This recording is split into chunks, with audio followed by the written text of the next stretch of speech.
Setyembre 16, uumpisahan ang pagde-deliberate ng budget ng 2025 sa ating kapulungan sa plenaryo. Ako po ay nakatalaga sanang makapagtanong ng mga ilang bagay sapagkat gusto kong linawin sa panig ng mga constituents na i-represent natin sa Kongreso ay kinakailangan po na malaman ko kung ano po yung bahagi ng 6.325 trillion pesos ang siyang magiging benepisyo. Ibig sabihin, ang siyang tutulay do sa panig ng mga kababayan nating nasa kapos ang buhay. Alam ko po kasi na dalawa yung target ng ating national budget para sa isang taon, 2025. Kailangan po kasing makapagtanong ako sapagkat gusto kong malaman anong bahagi ng 6.325 trillion na budget natin para sa isang taon ang maaaring maging kabahagi ng mga kababayan nating kapos na kapos sa buhay sapagkat sila po ang pinaka-representa ng aming party list. Ito yung Sagip party list. 1-digit inflation o 9-digit poverty incidence.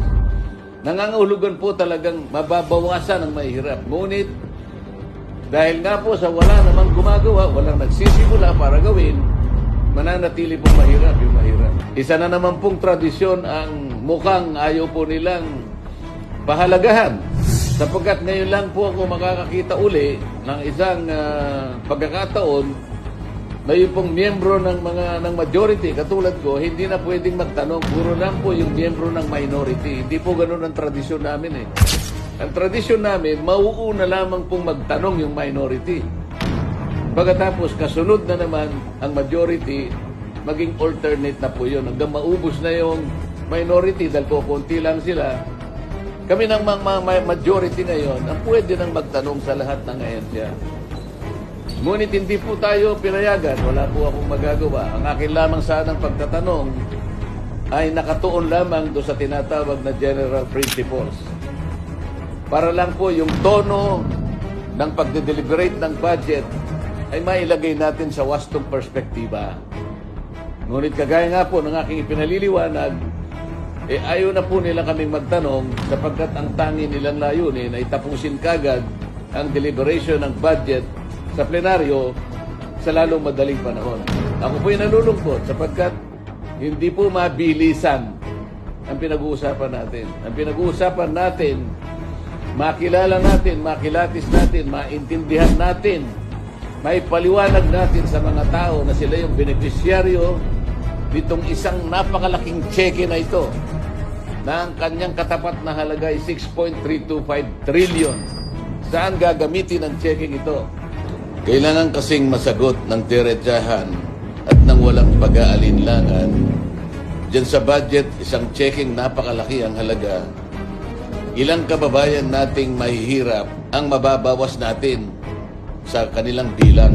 Yung sana ang kailangang masagot dito sa bawat budget na inilalatag natin taon-taon, nasisiguro sana natin na meron tayong napapag-graduate sa kahirapan ng mga kababayan natin hanggang sila ay maubos. So kung gagayahin natin ang China, isang taon lang dapat nag-graduate na lahat sa kahirapan ng ating mamamayan.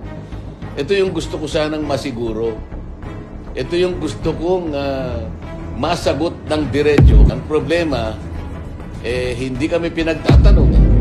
Gusto ko sanang usisahin kung bakit yung Magna Carta na ginawa natin sa loob ng 15 taon, Magna Carta 44, hanggang ngayon ay hindi naipatutupad ng maayos. Walang implementing rules and regulations, walang listahan ng mahihirap na sila ang magiging benepisyaryo nung batas na yon.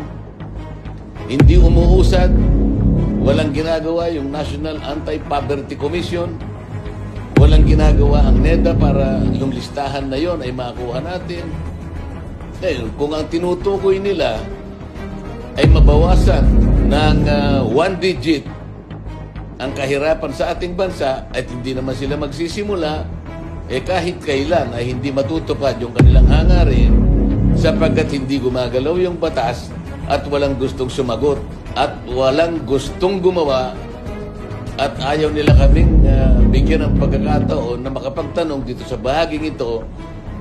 Gayong napaka-importante nito sapagkat ang kinakatawan nga natin ay yung mga mahihirap na kababayan dito sa ating bansa.